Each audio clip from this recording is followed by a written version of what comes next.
নমস্কাৰ এই মুহূৰ্তৰ বিগ পলিটিক্যাল নিউজ ৰাজ্যৰ মুখ্যমন্ত্ৰী হিমন্ত বিশ্ব শৰ্মাৰ বিৰুদ্ধে বিজেপিৰ বিৰুদ্ধে আৰু প্ৰধানমন্ত্ৰী নৰেন্দ্ৰ মোদীৰ বিৰুদ্ধে 10টাকৈ মহাবিস্ফোৰণ ঘটাইছে বিধায়ক অখিল গগৈ 10টাকৈ বিস্ফোৰক মন্তব্য কৰিছে নিৰ্বাচনী প্ৰচাৰ চলাই বিধায়ক অখিল গগৈৰ ফালৰ পৰা কোৱা হৈছে যে বিজেপিয়ে যি ধৰণে আশা কৰি আছে উজনি অসমৰ নিৰ্বাচনী ফলাফল হে আশা ফ্লপ হ'ব সুপাৰ ফ্লপ হ'ব আৰু উজনি অসমত এক প্ৰকাৰ ধুলিছাত হৈ যাব লাগিব শাসকীয় দল বিজেপি ইতিমধ্যে উজনি অসমৰ জনতাই সিদ্ধান্ত গ্ৰহণ কৰিলে আৰু তেনে ধৰণে সিদ্ধান্ত গ্ৰহণ কৰাৰ ধৰণে তেওঁলোকে ভোটদান প্ৰদান কৰিলে আৰু বিজেপিক বৰ্জন কৰিলে অখিল গগৈৰ ফালৰ পৰা কোৱা হৈছে যোৱা 10টা বছৰে বিজেপিৰ শাসনৰ সময়ছোৱাত মুছলমান ৰাইজৰ ওপৰত হাৰাশাস্তি কৰি থাকিল অত্যাচাৰ কৰি থাকিল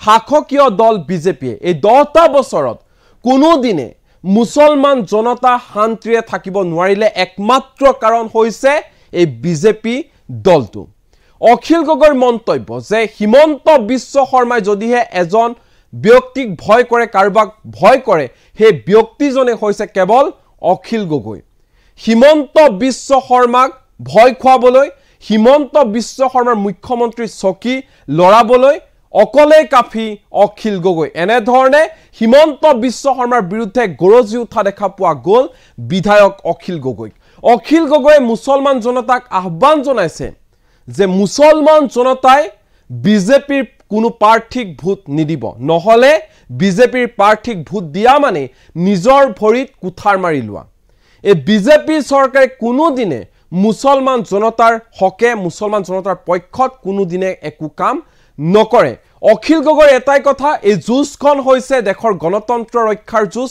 এই যুঁজখন হৈছে দেশৰ সংবিধান ৰক্ষাৰ যুঁজ সেইবাবে মুছলমান জনতাই বিজেপিক প্ৰত্যাখ্যান কৰক বিজেপি প্ৰাৰ্থীক বৰ্জন কৰক এনে ধৰণে আহ্বান জনাইছে অখিল গগৈ আৰু 10টাকৈ বিস্ফোৰক মন্তব্য কৰিছে হিমন্ত চৰকাৰৰ বিৰুদ্ধে মোদী চৰকাৰৰ বিৰুদ্ধে বিধায়ক অখিল গগৈ এই মুহূৰ্তৰ বিগ পলিটিক্যাল নিউজ উজনি অসমত ধুলিছাত হ'ব বিজেপি উজনি অসমৰ জনতাই প্ৰথম পৰ্যায়ৰ 5টা লোকসভা সমষ্টিতে প্ৰত্যাখ্যান কৰিছে বিজেপিক এবাৰ মোদী আৰু বিজেপিৰ পৰা গণতন্ত্ৰ ৰক্ষা সংবিধান ৰক্ষাৰ সিদ্ধান্ত লৈছে জনতাই এতিয়া দেখত মোদীৰ কোনো ঢৌ নাই বিজেপিলৈ কোনেও ভয় নকৰিব মোদী আৰএছএছ বিজেপিৰ পৰা দেশখনক বচোৱাৰ দায়িত্ব এতিয়া ৰাইজৰ বিজেপি পুনৰ জিকিলে দেশৰ সংবিধানখনেই সলনি কৰি পেলাব বিজেপিয়ে যোৱা 10টা বছৰে মুছলমান লোকক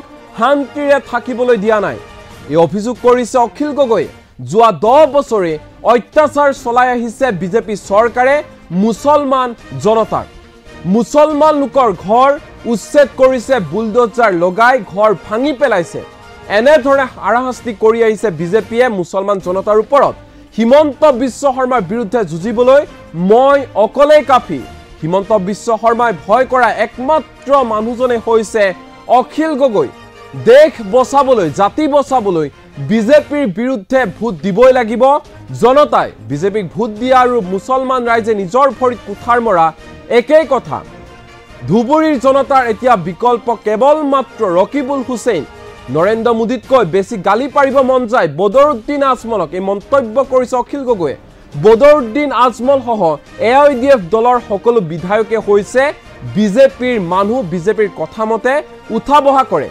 বিজেপি হল হিন্দু সাম্প্ৰদায়িক মৌলবাদী দল এআইডিএফ হল মুছলমান সাম্প্ৰদায়িক মৌলবাদী দল এআইডিএফ নাইকিয়া হলে বিজেপিয়ে হিন্দু মুছলমানৰ ৰাজনীতি কৰিব নোৱাৰা হৈ যাব বিজেপিৰ বিৰুদ্ধে ঐক্যবদ্ধ হৈ থাকিব তিনি গগৈ 2026ত বিজেপিক আৰু এআইডিএফক ব্ৰহ্মপুত্ৰত উটুৱাই দিয়া হ'ব অৰুণোদয় আঁচনি দিম বুলি মহিলাসকলক ঠগি আছে বিজেপিয়ে মহিলাসকলক ব্লেকমেইল কৰি ধন দি অৰুণোদয়ৰ ফৰ্মৰ জৰিয়তে নিৰ্বাচনী ৰণ জিকিব বিচাৰিছে বিজেপিয়ে আৰু এনে ধৰণে নিকৃষ্ট ৰাজনীতিত নামি পৰিছে শাসকীয় দল বিজেপি মন্তব্য কৰিছে বিধায়ক অখিল গগৈ ধুবুৰীত কংগ্ৰেছ প্ৰাৰ্থী ৰকিবুল হুছেইনৰ হৈ নিৰ্বাচনী প্ৰচাৰ চলাই এনে ধৰণে হাজাৰ হাজাৰ জনতাৰ সন্মুখত গৰজি উঠিল বিধায়ক অখিল গগৈ আৰু এনে ধৰণে 10টাকৈ বিস্ফোৰক মন্তব্য কৰিলে বিধায়ক অখিল গগৈ। কি কৈছে অখিল গগৈ?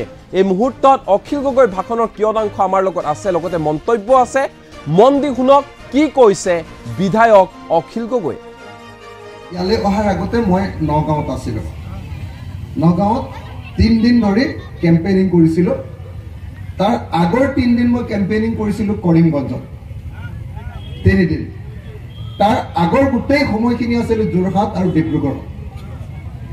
মই প্ৰথমতে ধুবুৰী ৰাইজ, একেবাৰে শেষ প্ৰান্তৰ ৰাইজ, মই একদম পূব প্ৰান্তৰ পৰা আহিছোঁ, আপোনালোক পশ্চিম প্ৰান্তৰ।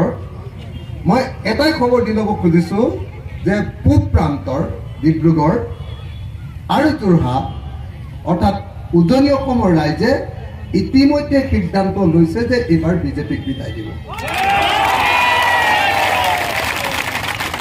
মই আপোনালোকক দৃঢ়তাৰে সৈতে কৈছোঁ, মই নিজে কেম্পেইনিঙত আছিলোঁ, মই কেম্পেইনিঙৰ নেতৃত্ব লৈছিলোঁ, আৰু সেই অভিজ্ঞতাৰ পৰা মই আপোনালোকক দৃঢ়তাৰে কৈছোঁ যে উজনি অসমৰ খিলঞ্জীয়া অসমীয়া ৰাইজ বুলি বিজেপিয়ে যাক কৈ থাকে, খিলঞ্জীয়া অসমীয়া ৰাইজ, খিলঞ্জীয়া অসমীয়া ৰাইজে এইবাৰ বিজেপিক সঁচাকৈ বিদায় দি দিছে। আৰু যোৰহাটত গৌৰৱ গগৈ আৰু ডিব্ৰুগড়ত লুৰিণজ্যোতি গগৈ জিকোৱাৰ সিদ্ধান্ত গ্ৰহণ।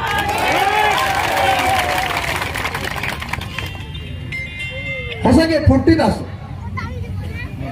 ইলেকশ্যনৰ আগলৈকে ভাবি আছিলো যে বিজেপিৰ হাৱা আছে, কিন্তু যেতিয়া ইলেকশ্যন ষ্টাৰ্ট হৈ গ'ল দেখিলো যে বিজেপি 0 হৈ গৈছে। সঁচাকৈ এইবাৰ বিৰোধীৰ হাৱা আছে। এইবাৰ নৰেন্দ্ৰ মোদী নামৰ মানুহজনৰ কোনো ঢৌ নাই, হয়নে নহয় কওক আপোনালোকে? আগতে অকল নৰেন্দ্ৰ মোদী মোদী মোদী মোদী মোদী হয়নে নহয়? এতিয়া মোদী চুৰি নাই, বুজিছে নহয়? এতিয়া মোদী চুৰি নাই। এতিয়া গোটেই দেশতে এটাই কথা বাজি আছে যে যে গণতন্ত্ৰ ৰক্ষা কৰিব লাগে, সংবিধান ৰক্ষা কৰিব লাগে, দেশ বচাব লাগে। আৰু মোদী আৰু বিজেপি আৰু RSSৰ পৰা ভাৰতবৰ্ষখন বচোৱাটোৱে এই মুহূৰ্তত আটাইতকৈ ডাঙৰ কথা।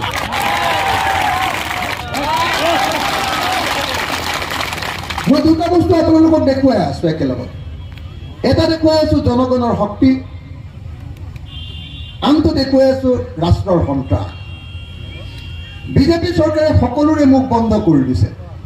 অকল মুখ জেলত দিছে এনেকুৱা নহয়, অসমৰ প্ৰত্যেকজন নাগৰিক যি প্ৰতিবাদ কৰিছে প্ৰত্যেকজনক হয় থ্ৰেটনিং দিছে, নহ'লে জেল দিছে, নহ'লে একো কৰিব নোৱাৰিলে। আনকি ফেচবুকতো যদি লিখিছে পুলিচে মাতি নি ধমকি দি ফেচবুকটো ডিএক্টিভেট কৰি দিছে, হয়নে? আমি এখন গণতান্ত্ৰিক দেশত বাৰু বাস কৰিছো নে ৰাইজ? আমাৰ এতিয়া যিটো চলি আছে বিজেপি চৰকাৰৰ দিনত, ইয়াত সঁচাকৈ গণতন্ত্ৰ আছেনে ৰাইজ? আছেনে? আপোনালোকে কওক, আছেনে? নাই। বেলেগ কথা বাদ দিম, মই আন এটা বিষয়লৈ আহিলোঁ। আন এটা বিষয়, এই সময়খিনিত আপোনালোকে গণতান্ত্ৰিক দেশ এখনৰ এটা প্ৰধান লক্ষণ হ'ল সংখ্যালঘু মানুহক শান্তিৰে থাকিবলৈ দিয়া। যোৱা সময়খিনিত আপোনালোকে নিশ্চয় দেখিছে কেন্দ্ৰীয় চৰকাৰ আৰু ৰাজ্য চৰকাৰ সংখ্যালঘুৰ ওপৰত কেনেকুৱা ধৰণৰ এটেক বা আক্ৰমণ কৰিছে। আপোনালোকে নিশ্চয় দেখিছে যে যোৱা সময়খিনিত বিজেপি চৰকাৰে সংখ্যালঘু মানুহৰ ঘৰ ভাঙি দিছে, উচ্ছেদ, বুলডোজাৰ। তেওঁলোকে এটা নতুন শব্দ উলিয়াই লৈছে যে বুলডোজাৰ, হয়নে? সংখ্যালঘু মানুহ মাত্ৰে যেন দেশৰ শত্ৰু। আৰু আমাৰ মুখ্যমন্ত্ৰীজনেতো খাৰাং খাজ কৈ দিছে যে ধুবুৰী আৰু বৰপেটালৈ গ'লে মই অসমত থকা যেন নালাগে, মই বাংলাদেশত থকা যেন লাগে। তাৰমানে কি? ধুবুৰী আৰু বৰপেটাৰ সকলো মানুহ বাংলাদেশী। কৈছেনে? আপোনালোকৰ মনত আছেনে নাই? আছেনে? ভাৰতৰ সংবিধানত শপত খোৱা এজন মুখ্যমন্ত্ৰীয়ে এনেকুৱা ধৰণৰ সাম্প্ৰদায়িক কথা ক'ব পাৰেনে? নোৱাৰে। যদি এনেকুৱা কথা কয়, তেনেকুৱা দুটা জাতিৰ মাজত এনেকুৱা ধৰণৰ সংঘাতমূলক যদি কথা কয়, তেতিয়াহ'লে ভাৰতৰ আইনে 153A, IPC 153A দুটা গোটৰ মাজত যুদ্ধ লগাবলৈ বিচৰাৰ কাৰণে তেওঁক জেলত ৰাখিব লাগে, হয়নে? কিন্তু আমি দেখিছোঁ যে যিবিলাকে শান্তিৰ কাৰণে কথা কৈছে, যিবিলাকে সকলো জাতি মিলি থাকিব লাগে বুলি কৈছে, মুছলমান বা খ্ৰীষ্টান বা সংখ্যালঘুসকলৰ ওপৰত অত্যাচাৰ কৰিব নালাগে বুলি কৈছে, তেওঁলোকৰ ওপৰতে IPC 153A আৰু 120B এই দুটা ধাৰা লগাই আমাৰ যিবিলাকক আমি মাত পাতিছোঁ, যিবিলাকে প্ৰতিবাদ কৰিছোঁ, তেওঁলোকক জেলত ভৰাই দিছে। তাৰ অৰ্থটো কি? তাৰ অৰ্থটো হ'ল যে আমাৰ দেশত গণতন্ত্ৰ নাই। আপোনালোকে নিজে ভাবকচোন, এজন মুখ্যমন্ত্ৰী যেতিয়া কয় কি বুলি কয় যে মুছলমান মহিলাসকল অকল সন্তান জন্ম দিয়া যন্ত্ৰ। কয় নে নকয়? কওক, আপোনালোকে নিজে কওক। এজন মুখ্যমন্ত্ৰীয়ে যেতিয়া কয় যে মুছলমান সংখ্যালঘুসকল অপৰাধী, মানুহ কোনোবা জাতি হিচাপে অপৰাধী থাকে নেকি? সব জাতিৰ মাজতে অপৰাধ থাকে। মই আপাৰ আছামত যেতিয়া জেলত আছিলোঁ, তাততো মুছলমান মই কয়দীক লগ পোৱা নাই। আপাৰ আছামৰ যেতিয়া জেলত আছিলোঁ, তেতিয়াতো মই অন্য জাতিৰ অপৰাধীকে লগ পাইছিলোঁ। কিন্তু যেতিয়া মই গোৱালপাৰালৈ আহিছিলোঁ, ডেফিনেটলি তাত মুছলমান অভিযুক্ত বা অপৰাধীক মই লগ পাইছিলোঁ। অৰ্থাৎ এইটো নহয় যে অকল এটা জাতি বা এটা ধৰ্মৰ মানুহে অপৰাধ কৰে। অপৰাধৰ সংখ্যা তাত বেছি য'ত দৰিদ্ৰতা বেছি, য'ত শিক্ষাৰ পৰিমাণ কম, আৰু য'ত কি হয়, য'ত গণতান্ত্ৰিক পৰিৱেশটোৱে এতিয়ালৈকে বৰকে ভালকে ঠিক হ'ব পৰা নাই। কিন্তু যদি কোনোবাই কৈ দিয়ে যে এটা জাতি গোটেই মানুহবিলাকে অপৰাধী, তেতিয়াহ'লে ক'বই লাগিব যে যিজন মানুহে কৈছে তেওঁ এজন ফেচিষ্ট হয়, তেওঁ গণতান্ত্ৰিক ব্যক্তি নহয়, তেওঁ মানুহক বুজি নাপায়। আপোনালোকে দেখিছে যোৱা সময়খিনিত মাদ্ৰাছা মাত্ৰে ভাঙিবৰ কাৰণে বুলডোজাৰ। আপোনালোকে নিজেই কওক যে এখন দেশত কোনোবাই এনেকৈ কোনোবা এটা জাতি বা সম্প্ৰদায় বা এটা ধৰ্মক টাৰ্গেট কৰি চৰকাৰে ল'ব লাগে জানো? লোৱাটো উচিত নে অনুচিত? আপোনালোকে নিজে কওক। উচিত নেকি? কেতিয়াতো নহয় জানো? আপোনালোকে নিজে দেখিছে বিজেপি চৰকাৰে বুলডোজাৰ কৰিছে দুখীয়া খেতিয়কবিলাকৰ ওপৰত।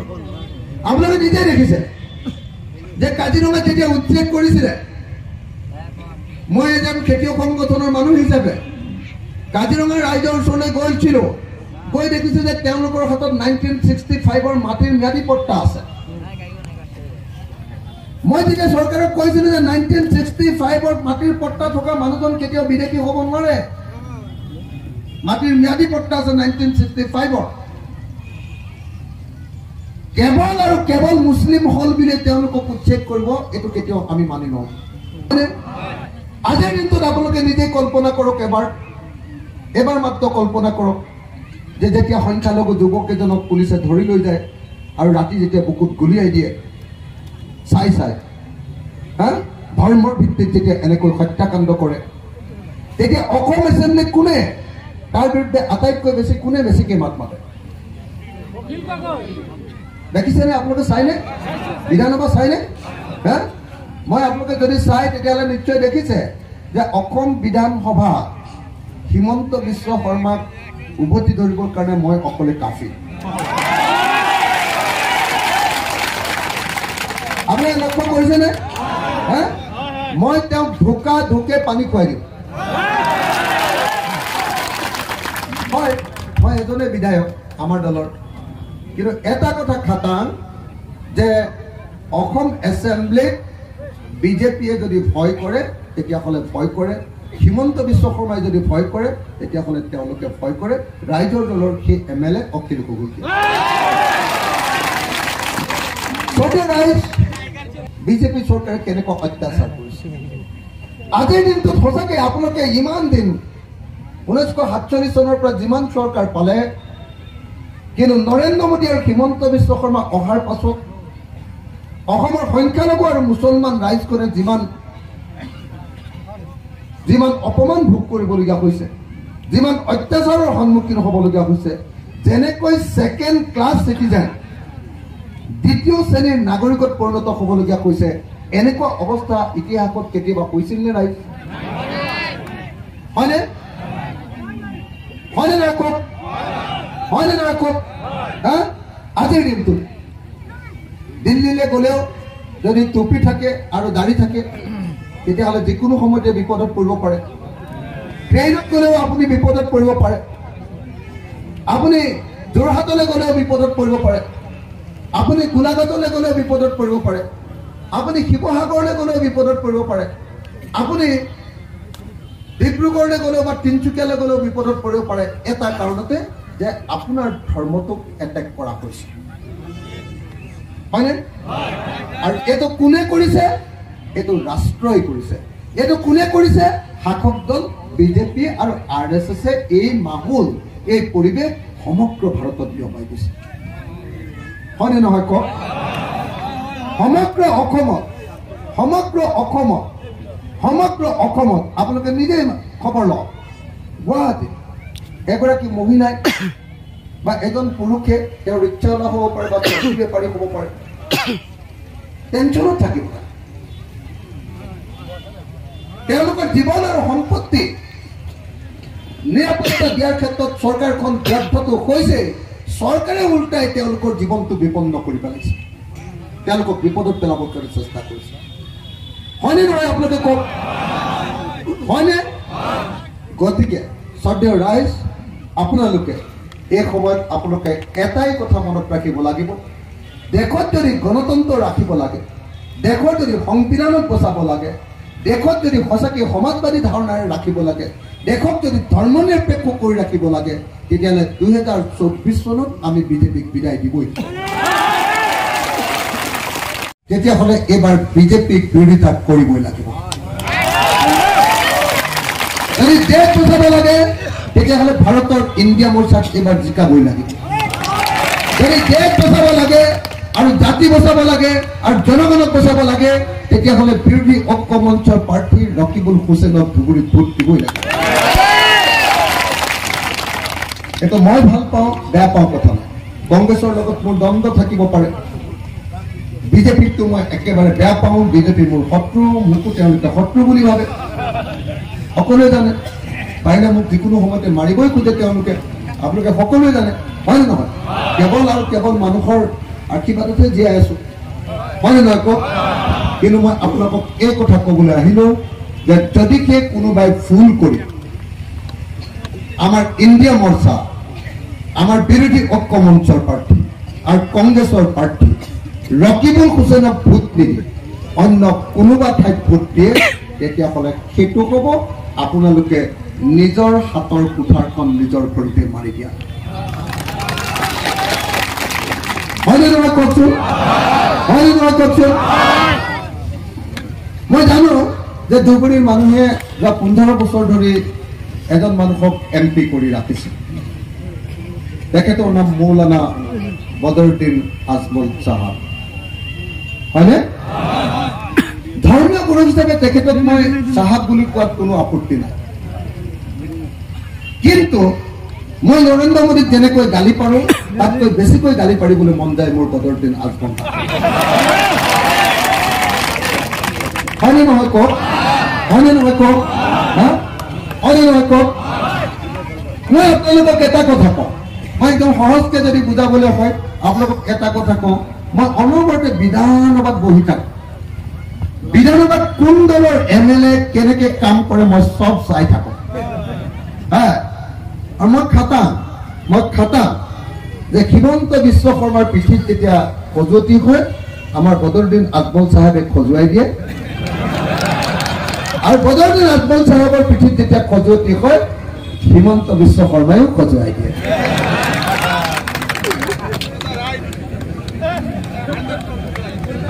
হয়নে নহয় বাৰু? হয়নে নহয়? মই দুটা উদাহৰণ দিলে কংক্ৰিট হৈ যাব কথা। দুটা, মই এনেই কোৱা নাই। মই হ'লে একেবাৰে সঁচা কথা কোৱা মানুহ, মাৰ খাই সঁচা কথা কোৱা মানুহ। আপোনালোকেতো সঁচা কথা ক'লে 1 মাহ দি দিলে চাগে মিছা বুলি কৈ দিব, কিন্তু মোক মাৰ দি থাকিলেও মই সঁচাটো সঁচা বুলিয়ে কৈ থাকো। সেইকাৰণে মই অসমত 67টা কেছ এতিয়ালৈকে মই লৈ আছো মই পৃথিৱীত কাৰোলৈ ভয়ো নকৰো আৰু কাৰো প্ৰথমতে মই নচলো মই মোৰ নিজৰ অভিজ্ঞতাৰ পৰা আপোনালোকক কৈছো যে AIDF-টো হ'ল বিজেপিৰ সঁচা বিধি আমাৰ লোকটাক কৰি লাভ নাই এবাৰ আচৰিত কথা যি সময়ত আমি লাগি আছো গৌৰৱ গগৈক জিকাবলৈ সেই সময়ত আপোনালোকৰ বদৰুদ্দিন আজমল চাহাবে গৌৰৱ গগৈক ভোট দিব নালাগে বুলি কৈছেনে মোৰ প্ৰশ্নটো হ'ল যদি গৌৰৱ গগৈক ভোট দিব নালাগে বুলি বদৰুদ্দিন আজমল চাহাবে কৈছে তাৰমানে বিজেপিক ভোট দিবলৈ কৈছে হয় নে নহয় এতিয়া যদি বিজেপিক ভোট দিবলৈ কৈছে মোৰ প্ৰশ্নটো হ'ল যে কলিয়াবৰ এতিয়া কাজিৰঙা লোকসভা সমষ্টিত এইবাৰ বদৰুদ্দিন আজমল ডাঙৰীয়াই যে ভোটটো দিলে কাক ভোট দিলে কাৰণ তেওঁতো কংগ্ৰেছক ভোট দিব নালাগে বুলি কৈছে হয় নে নহয় তাতকৈ উঠিছে কংগ্ৰেছ আৰু বিজেপি বদৰুদ্দিন আজমল ডাঙৰীয়াই ভোট হয় মইতো সংখ্যালঘু মানুহ হলে একটাও ভোট মই তেখেতক নিদিবলৈ কম এটাও ভোট তেখেতে পোৱাটো উচিত নহয় এটা ভোট দিলেও মোৰ মতে এটা ভোট দিলেও সেইটো আচলতে আমাৰ জাতিটোৰ প্ৰতি অন্যায় এটা ভোট দিলে মই সেইকাৰণে আপোনালোকক কওঁ মই ইমান দেৰি বিজেপিক গালি দিলো কিন্তু মই এতিয়া আপোনালোকক কৈ আছো বিজেপিৰ সমানে একেই খাতাৰনাক বস্তু একেই বিপজ্জনক বস্তুটো হ'ল AIDF বিজেপি হ'ল হিন্দু সাম্প্ৰদায়িক মৌলবাদী দল আৰু AIDF হ'ল মুছলমান সাম্প্ৰদায়িক মৌলবাদী দল এই দুটা দল এটা পিঠিৰ ইপিঠি সিপিঠি এটা মুদ্ৰাৰ দুটা পিঠি থাকে যদি বিজেপি দলটো বাছি ৰাখিব লাগে তেতিয়াহ'লে মুছলিম সাম্প্ৰদায়িক দল এটাও বাছি থাকিব লাগে যদি মুছলিম সাম্প্ৰদায়িক দলটো নাইকিয়া হৈ যায় তেতিয়াহ'লে বিজেপিও আকৌ হিন্দু মুছলমান কৰিবলৈ ৰাস্তা নাইকিয়া হৈ যাব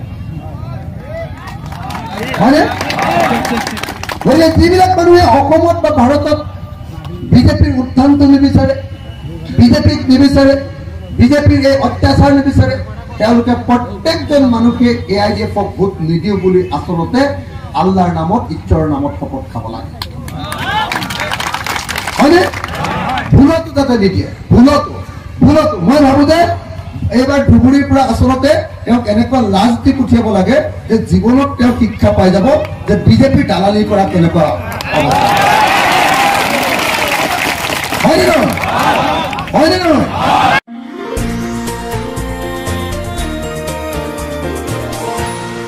এনিটক্স হুতৰ বিপৰীতে ৰাইজৰ স্বাৰ্থত